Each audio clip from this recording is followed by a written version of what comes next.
اعتکاف بہت بڑی نیکی ہے اور یہ پچھلی امتوں میں بھی یہ عبادت جاری تھی۔ نبی پاک علیہ الصلوۃ والسلام نے فرمایا جس کا مضمون ہے جو 10 دن اللہ کی رضا کے لیے اعتکاف کرے اس کو 2 حج اور 2 عمرے کا ثواب عطا کیا جاتا ہے۔ امام حسن بصری رحمۃ اللہ تعالیٰ کا قول ہے کہ جو اعتکاف کرے اسے روزانہ ایک حج کا ثواب عطا سبحان کیا اللہ، جاتا ہے۔ سبحان اب آپ سوچیے کتنی بڑی نیکی ہے۔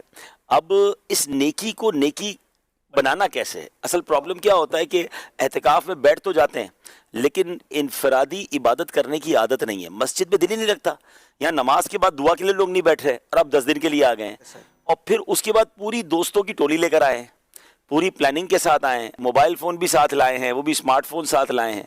تو اب یہ سب غور کرنا ہوگا کہ ہم آئے کس لیے۔ پہلے یہ سمجھ لیں یہ اللہ کا گھر ہے، اور اعتکاف میں اعتکاف کے لغوی معنی ہی کسی جگہ جم کر بیٹھ جانا ہے۔ دھرنا جس کو کہتے ہیں نا، یہ کمال کا دھرنا ہے کہ اب تو غنی کے در پر بستر جما دیے ہیں، میں نے مغفرت لے کر جانا ہے۔ اور اعتکاف کا بیسک مقصد ہے لیلۃ القدر کو پانا۔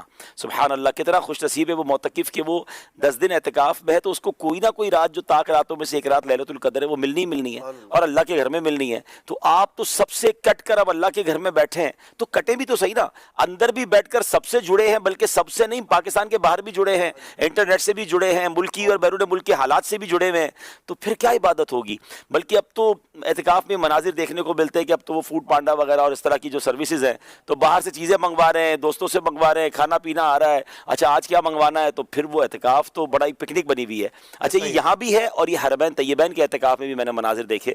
تو برائے کرم ایک بات یاد رکھیے، مسجد اللہ کا گھر ہے، اس کے آداب ہیں۔ روایتوں میں آتا ہے کہ جو مسجد میں ہنستا ہے قبر میں اندھیرا لاتا ہے۔ ہم تو قبر روشن کرنے اعتکاف میں جا رہے ہیں، کہیں ایسا نہ ہو سارا سفر بیکار ہو جائے۔ بالکل اسی طرح مسجد میں فضول باتیں کرنا نیکیوں کو اس طرح کھا جاتا ہے جیسے آگ لکڑی کو کھا جاتی ہے۔ تو ہم پتہ چلا نیکیاں بھی ضائع کر رہے ہیں اور قبر میں اندھیرا بھی لا رہے ہیں۔ تو فضول بات سے بھی بچنا ہے اور ہنسنے سے بھی بچنا ہے، اپنے وقت کو استعمال کرنا ہے۔ آپ تو ٹارگٹ لے کے جائیں نا کہ آپ نے 10 دن میں کم از کم ایک بار قرآن پاک پورا پڑھ لینا ہے۔ اور ماشاءاللہ دعوت اسلامی والوں کے ساتھ اگر اعتکاف دنیا بھر میں ہو رہے ہیں تو وہ آپ کی نماز درست کرائیں گے، آپ کو وضو سکھائیں گے، آپ کو جناب نماز کے پریکٹیکل کروائیں گے۔ اچھا وہ نہیں ہے دعوت اسلامی والے تو آپ اپنے خود ٹارگٹس لے کے جائیں نا، کہ آپ اپنے ساتھ کچھ ایسی کتابیں لے جائیں کہ میں نے بہت ساری چیزیں نہیں پڑھی ہیں، تفسیر قرآن ساتھ لے جائیں، نماز کے احکام کتاب جس میں جناب نماز کے پورے احکام موجود ہیں۔ تو بہت ساری ایسی پینڈنگز ہیں ہماری زندگی میں جو نہیں سیکھی، اس 10 دن کو ٹارگٹ لے جائیں۔ میرا مشورہ ہے یا تو موبائل لے نہ جائیں یا کم از کم اسمارٹ فون تو نہ لے جائیں، ٹچ بٹن والا کوئی موبائل ہو جس سے ضروری فون آ سکے، آپ کو بات کرنی ہو تو کر لیں، اس کو بھی زیادہ تر بند رکھیں۔ اور ایک اور مشورہ یہ ہے کہ پاسبل ہو تو دوستوں کے ساتھ اعتکاف نہ کریں۔